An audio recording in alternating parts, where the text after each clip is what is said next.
The paper grocery bags slip from my fingers before I fully process what I'm seeing. The jar of marinara shatters against my new tile floor, splashing red across the pristine white surface like blood at a crime scene. For 3 heartbeats, I stand frozen in my own doorway, keys still dangling from my hand. My mother and sister are inside my cottage that I showed them photos of only 3 days ago. My cottage, whose address I deliberately hadn't shared. What are you doing here? My voice sounds distant, hollow. Liana whirls around, measuring tape extended between her hands. She's been measuring the guest bedroom, my home office. Her expression momentarily startled before settling into something irritatingly entitled. Posey, you're home early. Mom straightens from where she's been rearranging my sofa and armchair, creating a configuration I hate. We thought you'd be at work until 5. That doesn't answer my question. I step over the growing puddle of sauce, my shoes sticking slightly to the floor. How did you get in here? Mom waves dismissively. Oh, I had a key made yesterday when I stopped by to congratulate you. The memory surfaces instantly, Mom asking to use the bathroom during her brief visit, her purse unexpectedly left behind when she went down the hall. At the time, I'd thought nothing of it. You took my keys and copied them? Without asking? The tremor in my voice surprises me. Don't be so dramatic, honey. Mom busies herself, fluffing a throw pillow. We're just seeing how to make this work for everyone. Make what work? The question forms but doesn't leave my mouth because suddenly I know. The realization crashes into me with the force of a physical blow. Fragments of childhood flash before me, Liana's 11th birthday with the hired clown and backyard carnival, while my own celebration that same year had been a store-bought cake in our living room. Mom's dismissive, "It's just not in the budget for you," contrasted with the lavish spending for my sister. The pattern had never stopped. When I announced I was house hunting last month, Mom hadn't congratulated me. She'd called Liana immediately to discuss opportunities. This is my home, I say, each word carved from ice. Not yours, not ours, mine. I cross to Liana and pluck the spare key from her hand, where she's been fidgeting with it. Her fingers close reflexively, then release. You can't be serious about living here alone, Liana says, her forehead creasing with practiced concern. This place has 3 bedrooms. The kids need space. Your housing situation is not my problem. The steadiness in my voice surprises me. After everything we've done for you? Mom's eyes widen, her hand pressed dramatically to her chest. Your sister's children need bedrooms. Family helps family, Posey. You know that. The familiar weight of obligation presses down, a lifetime of expectations that I'll sacrifice for Liana because that's what I've always done. But something has shifted inside me. The trembling in my hands stops as clarity washes through me. You have exactly 2 minutes to leave before I call the police. I point toward the door, arms steady. You wouldn't dare. Mom's voice sharpens. 1 minute, 50 seconds. They leave, Mom slamming the door hard enough to rattle the windows. I slide the deadbolt into place with a satisfying click. The phone rings 20 minutes later as I'm still cleaning marinara from the grout lines. Dad's name flashes on the screen. What the hell do you think you're doing? His voice booms the moment I answer. Your mother is in tears. You're tearing this family apart with your selfishness. I say nothing, scrubbing harder at a stubborn red stain. Liana needs help, Posey. That's what family does. You've always understood that before. Always understood, always accommodated, always sacrificed. Not anymore, I whisper, but he's still shouting, not hearing me. After I hang up, I stare at the family photo on my mantle. Mom, Dad, Liana with her perfect husband and 3 children, and me, slightly off-center, smiling the strained smile I've worn my entire life. For the first time, I see us clearly. See the pattern of sacrifice I've been conditioned to accept. I place the frame face down on the shelf. This house is mine. This life is mine. And I'm done giving pieces of it away. A day later, the Facebook notification pings while I'm sipping my morning coffee. A rare moment of peace 3 days after the marinara incident. Something about Liana tagging me. I tap the icon, expecting another passive-aggressive family photo where I'm awkwardly positioned at the edge. What I find stops my breath. A post from 3 weeks ago before I'd even closed on my cottage shows Liana's 3 children squeezed into their shared bedroom. The caption reads, "Kids are finally getting a bigger place soon. Blessed. Family first." My thumb hovers over the screen as I scroll to the comments. "Which bedroom does Ellie get?" asks one of Liana's friends. Liana's response, "The blue one with the bay window. Jack and Tyler will share the room across the hall. Mom thinks the third bedroom should stay a guest room in case Aunt Carol visits. My coffee mug slips from my fingers, splashing hot liquid across my bare feet. I barely notice the burn. 3 weeks ago. They were planning this 3 weeks ago, before I'd even signed my mortgage papers. I bolt to the bathroom, my stomach heaving as the magnitude hits me. This wasn't an impulsive idea after seeing my house. This was calculated, planned. They had been strategizing how to take over my home before I'd even purchased it. My phone buzzes with a text notification as I rinse my mouth. It's from Dad, but he's accidentally included me in a group message meant for Mom and Liana. Don't worry about Posey's tantrum. Mom has written, she'll give in once you're settled. She always does.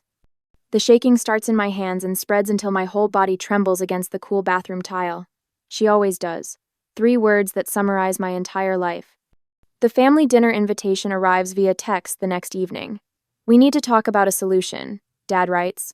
Your mother's making pot roast, 7 p.m. I should refuse.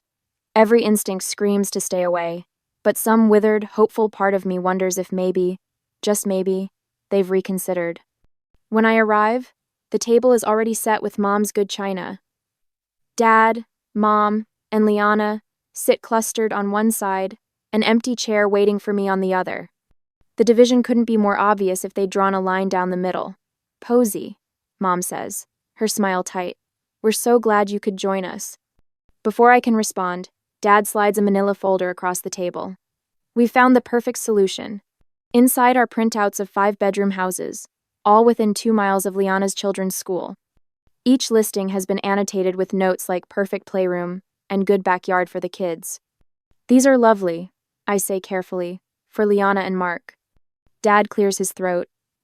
For all of you, together. We've already talked to your bank. Mom adds, stirring her iced tea. Transferring your mortgage to a different property is quite simple. The difference in price would be manageable if everyone contributes. My mouth goes dry. You contacted my bank? Just preliminary discussions, Mom says, waving away my concern like an annoying fly. Your furniture won't all fit, of course, Liana chimes in, but we could sell the extra pieces. We'll need space for the kids' bunk beds. The front door opens, and Mark strolls in, late as usual. He nods at me before turning to Dad. I was thinking about the garage spaces. The left side would work better for my truck, if Posey doesn't mind parking on the street. The casual way they're dividing my property, a home they've never contributed a penny, toward leaves me speechless. My hands curl into fists beneath the table. Posey, Dad says, his voice dropping into the serious tone he used when I was a child and had disappointed him. Refusing to help would show you don't really care about being part of this family. Mom reaches across the table, not quite touching my hand. Think about your relationship with your nieces and nephew. Children remember who was there for them. Everyone knows family comes first in this town. Liana adds, her eyes narrowing. What would people think if they knew you had all that space while your sister's children are crammed into one room? The weight of their expectations presses against my chest. For years, my entire identity in this family has been Liana's supportive sister, never just Posey, with my own dreams and needs. I spoke with Robert at your office. Dad mentions casually, as if he hasn't just crossed yet another boundary. He understands your family crisis might require some flexibility in your schedule, to help Liana with the move. After all we've done, Mom adds, her voice trembling with practiced emotion, providing a home for you all those years. The memory surfaces writing rent checks every month throughout college while living in their basement, watching them pay Liana's full tuition and apartment costs without question. The silence stretches as they wait for my capitulation. The familiar script. Posey protests. Family pressures. Posey surrenders. She always does. But something has shifted inside me since finding them in my house. The pattern is suddenly visible, like one of those magic eye pictures that snaps into focus after years of just seeing random dots. I stand, carefully placing my napkin beside my untouched plate. Watch me not help, I say, my voice steadier than I feel. I walk out, ignoring their calls to return, their demands to sit back down and be reasonable.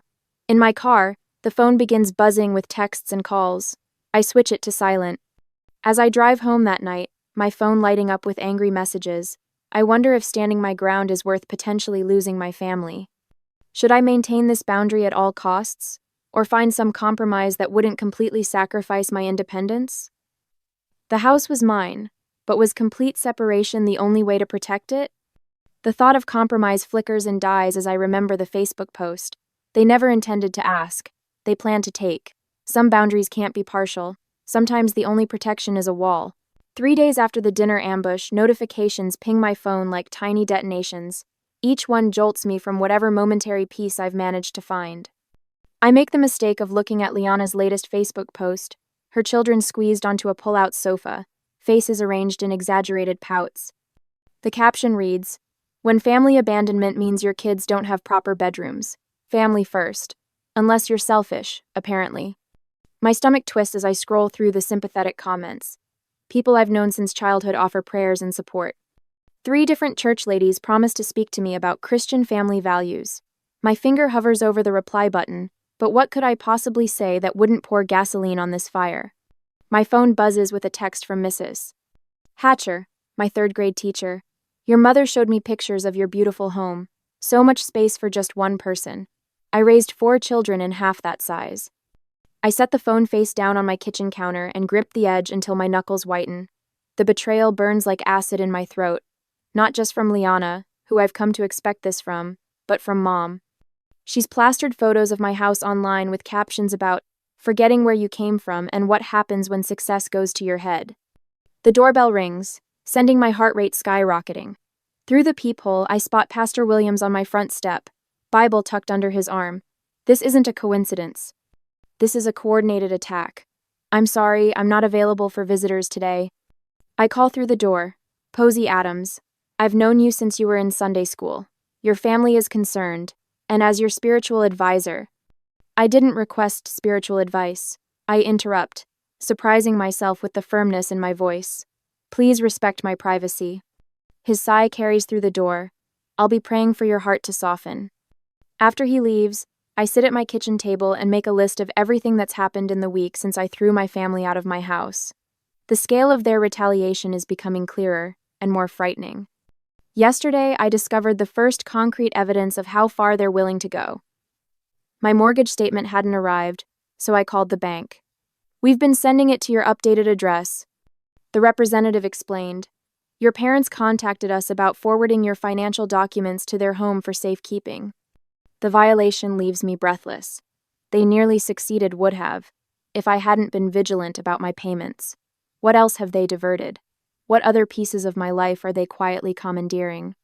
Sleep has become almost impossible. I lie awake, cataloging potential vulnerabilities, jumping at every creak and rustle outside my windows. The thought of checking my mail each day fills me with dread. What new boundary will they have crossed?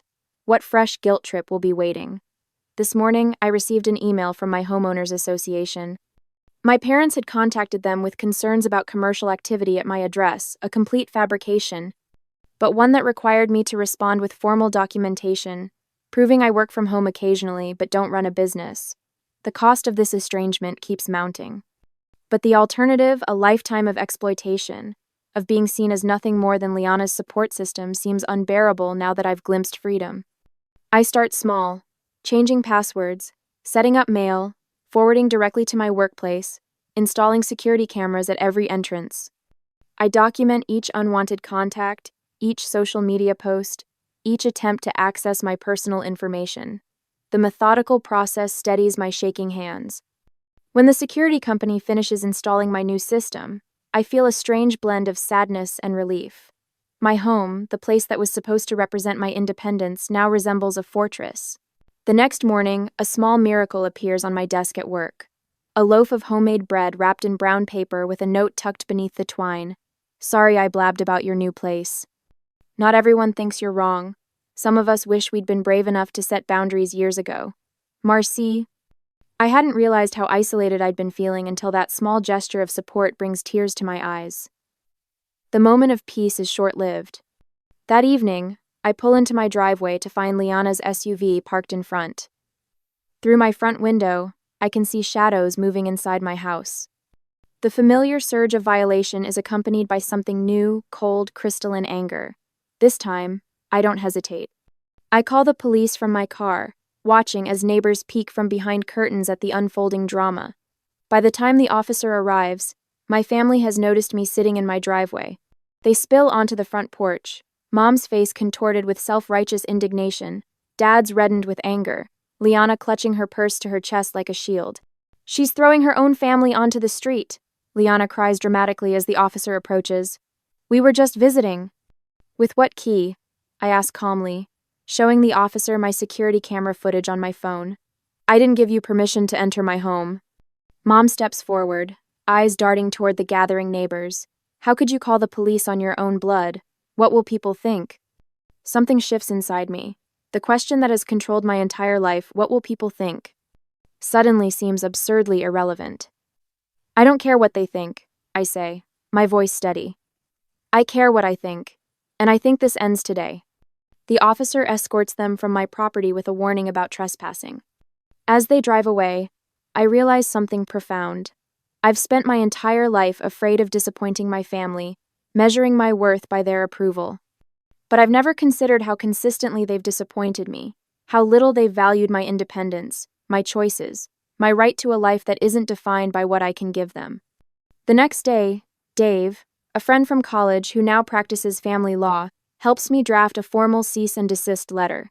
"They're counting on your guilt," he tells me as we review the document. "They've weaponized it your whole life."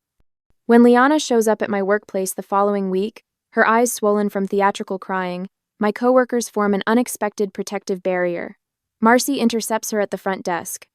2 others happen to join me for lunch when Liana tries to ambush me in the parking lot. The contrast is stark. These people who owe me nothing respect my boundaries without question, while my family, who should protect me, tramples every line I draw. With each day, I find my voice growing stronger. "No" becomes easier to say. "This doesn't work for me" rolls off my tongue without apology. The words, "I've made my decision," no longer feel like a betrayal. At home, I change all the locks, upgrade my security system with door cameras that send alerts to my phone. I gather financial records, text messages, social media posts, a paper trail documenting years of exploitation. The folder grows thick with evidence I hope never to need but feel safer having.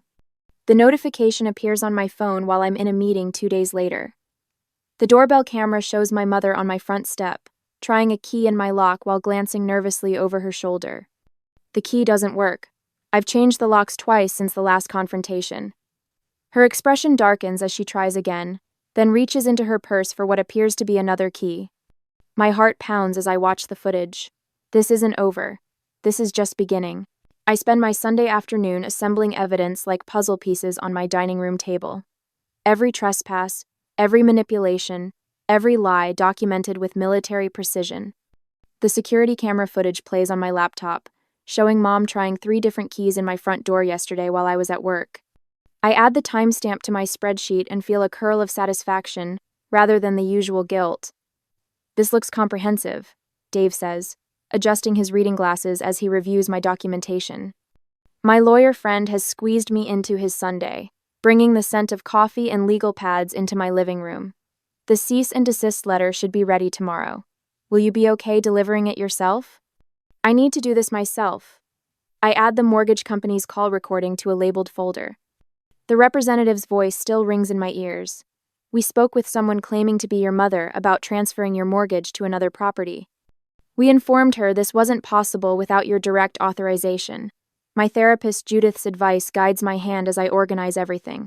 Document, don't engage. Facts, not emotions. Boundaries, not arguments." Monday morning, I place the certified letter in my mother's hands. She doesn't open it, just stares at me with wounded eyes as if I've betrayed her by protecting myself. "You'll regret this," she whispers, but takes the envelope. 3 days pass in blessed silence. No calls, no texts, no unexpected visits. I sleep through the night for the first time in weeks. Thursday brings the inevitable escalation. I'm reviewing code at my desk when Marcy from accounting appears at my cubicle, eyes wide. "Your parents are in the lobby," she whispers. "They told reception your sister was in an accident, and they need you immediately." Cold dread washes through me until I spot the text from Liana complaining about her kids' school lunches time-stamped 2 minutes ago.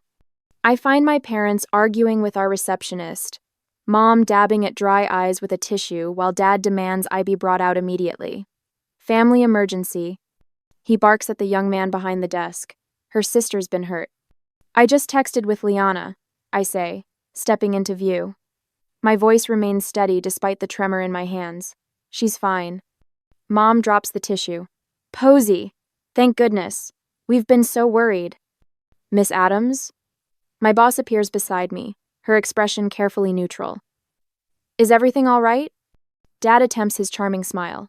Family matter. We'll just borrow Posey for a bit. My family appears to be lying about a medical emergency to disrupt my workday, I tell my boss, loud enough for the entire reception area to hear. I apologize for the disturbance. Security escorts them out while I return to my desk, ignoring the stares. That evening, I discover Liana's latest attack, a GoFundMe page titled, Housing Crisis, Help My Children Have a Home, with my photo prominently featured. One email to the platform's legal department, citing unauthorized use of my image, and the campaign disappears by morning. My father's voicemail that night slips from rage into accidental truth. You ungrateful little, do you know what you've done? We had it all planned out. We were going to move in whether you liked it or not, and now you've embarrassed your mother in front of... I save the recording with a grim smile. When my company announces an opening at their new branch in Colorado Springs, I find myself weighing a promising opportunity against running away from conflict. Would moving mean letting them win? Or was it my chance for a fresh start beyond their reach? My support system rallies around me like a protective wall. Dave sends a formal warning to my family, outlining the legal consequences of continued harassment. Judith helps me craft responses that stay firmly factual, without engaging their emotional bait.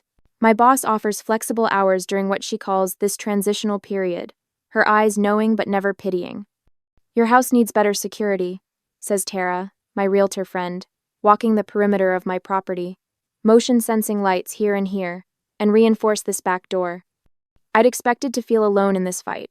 Instead, I've discovered allies I never realized I had, people who value my boundaries and recognize my family's toxicity. The tide begins to turn. Aunt Susan calls to ask hesitantly about the other side of the story. Cousin Mike messages that he doesn't think it's right what they're asking. Even Liana's perfect social media campaign backfires when friends comment, "Why can't you and Mark support your own family?" And, "Isn't Posey single? Why should she house your kids?" Their facade is cracking, revealing the selfishness beneath. The job offer letter arrives in my email Friday afternoon. Colorado Springs branch manager glows on my screen like a beacon. Something loosens in my chest, possibility perhaps. Or freedom. For the first time in weeks, I smile without reservation. A week later, at home, the cherry pie sits on my kitchen counter like a crimson trap. Mom stands beside it, fingers tapping against the granite, in a rhythm I've known since childhood, the beat of her impatience when I'm not immediately agreeing to her plans. It's your favorite, she says, though cherry has always been Liana's preference, not mine. I've corrected her on this fact at least 20 times over the years. Her eyes keep darting to the security camera mounted near my entryway. The blinking red light seems to make her nervous, which gives me a small measure of satisfaction. I think we got off on the wrong foot with all this, Mom says, her voice unnaturally pleasant. She's rehearsed this. I can tell by the way she keeps shifting her weight from one foot to the other, the way she did before parent-teacher conferences when I was young. Your father and I have been thinking, and we've come up with the perfect compromise. I wasn't aware we were negotiating, I say, keeping my distance. The kitchen island between us feels like necessary protection. Mom pulls a folder from her oversized purse. We found some lovely properties just 15 minutes from here. 5 bedrooms, plenty of space. She slides several glossy listings toward me. You sell this cottage, we all move into one of these. There's even a mother-in-law suite for Liana's family. I flip through the listings, noting the prices that are triple what my cottage cost. And how exactly would this work financially? Well, you'd get the master bedroom, of course.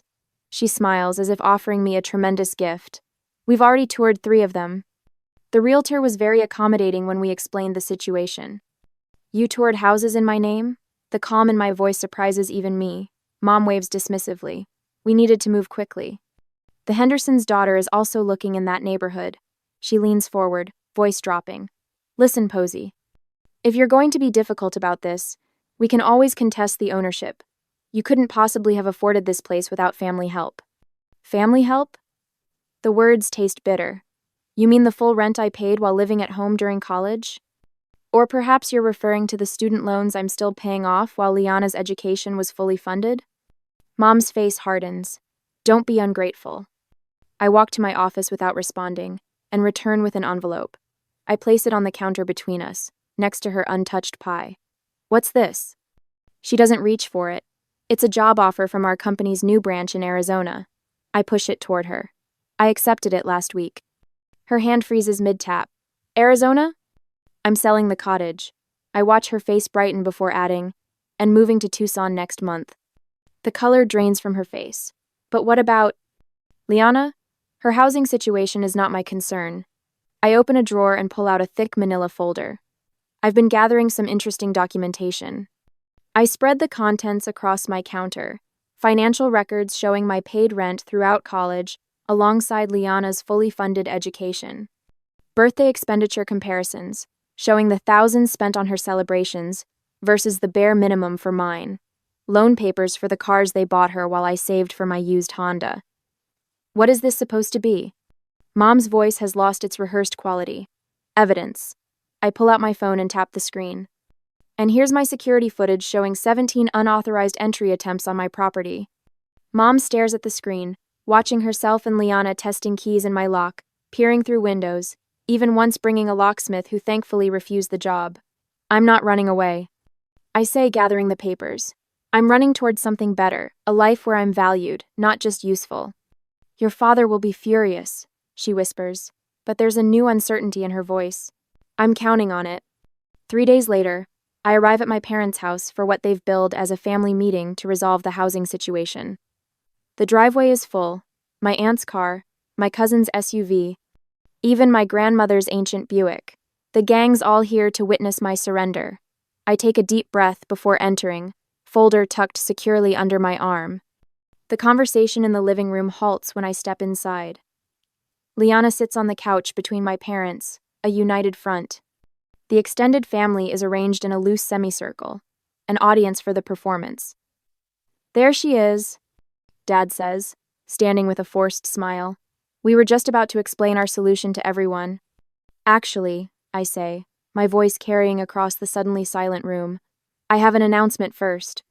I place my folder on the coffee table and open it to reveal the listing for my cottage, complete with professional photographs and a bright red for sale banner across the top.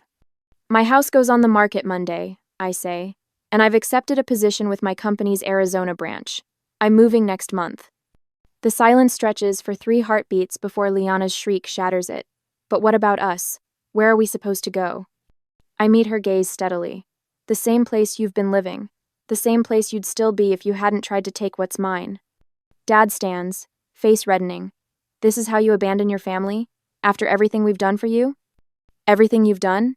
I pull out copies of my documentation, passing them to my grandmother and aunt. Here's a record of what you've actually done. Different rules for different daughters, different support, different expectations.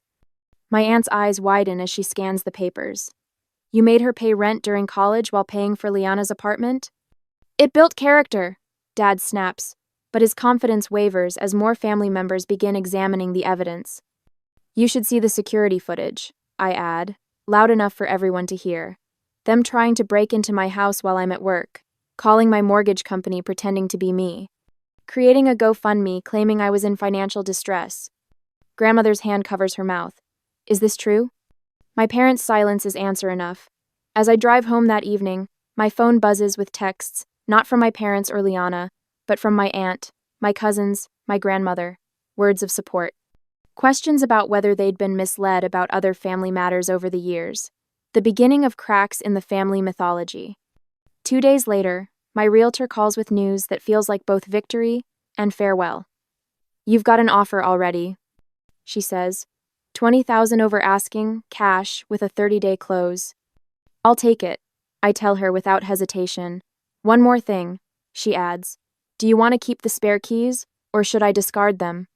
I think of all the keys that have been copied without my permission, all the boundaries crossed. Discard them, I say. I won't need them where I'm going. As I hang up, I hear whispers that my parents have already approached my cousin Thomas about his guest house. The cycle continues, but without me in it. I wonder briefly if any relationship with my family can be salvaged after I move, whether distance might actually make healing possible. But that's a question for another day. Today, I have boxes to pack and a new life to build, one that's entirely my own. A year later, the morning sun streams through windows that have no curtains because I haven't decided what style I want yet. My furniture sits exactly where I placed it, not where someone else thought it should go. The wall beside my desk blooms with photographs. Me atop a mountain in Colorado, shaking hands with the CEO after my promotion, standing proudly in front of this house on closing day. Not a single picture shows my family.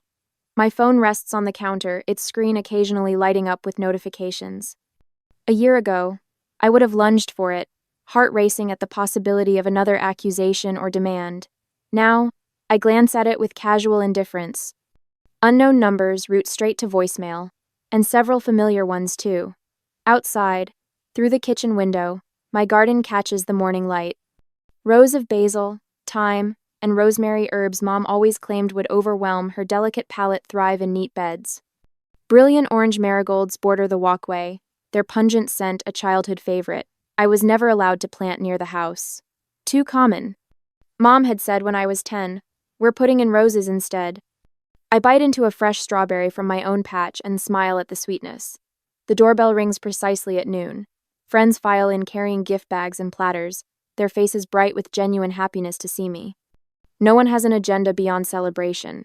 "Happy birthday, Posey," calls Elaine, my colleague turned friend, setting down a bakery box. "Apple pie, as requested." "Not cake?"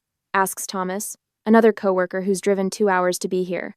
"I've always preferred pie," I answer, the simple truth filling me with unexpected satisfaction. Especially apple. For decades, I'd dutifully blown out candles on chocolate cake because Liana loved it. Mom always said making 2 desserts was wasteful when we could share. Elaine arranges candles on the pie while I pour wine into glasses, the stemware I chose because I liked it, not because it matched someone else's taste. "What should we toast to?" asks Sophia, the neighbor who brought me homemade bread when I moved in. "To building homes, not just houses," I say, raising my glass. "And to the family we choose." The words settle warm in my chest as we clink glasses. On the wall near my door hangs a simple wooden key hook with just one key mine. No spare hidden for emergencies. No copy held by anyone else.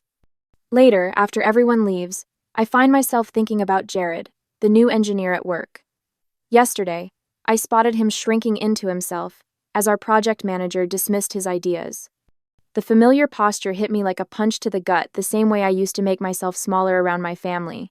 "Actually," I'd said, interrupting the manager, "Jared's approach could save us significant testing time. Let's hear more." The surprise and gratitude in his eyes reminded me of my own reflection the day I finally stood up to my family. My phone buzzes with a text from Michael, the landscape architect I've been seeing for a month. He respects my boundaries with a reverence that once would have felt foreign, but now feels right. "Still on for hiking Saturday?" the message reads. I smile as I type back, "Absolutely." Before turning in, I scroll through my phone gallery and pause at an old family photo, everyone grouped tightly together, me slightly out of frame as usual. After a moment's hesitation, I delete it and replace it with a picture of my front door, painted the bold red I'd always wanted. My cousin Brenda texts occasionally now. Last week, my uncle called to check in. These tentative connections with extended family happen on my terms, with clear boundaries that they've learned to respect. As I settle into bed in my quiet house, I wonder whether complete separation from my parents and Liana was necessary for healing, or if someday I could rebuild limited contact on my terms. What would you do? Maintain the distance that brought peace, or attempt to create a new, more balanced relationship from the ashes of the old? For tonight, I'm content with the life I've built, one where every choice, from the garden herbs to the friends around my table, reflects who I truly am.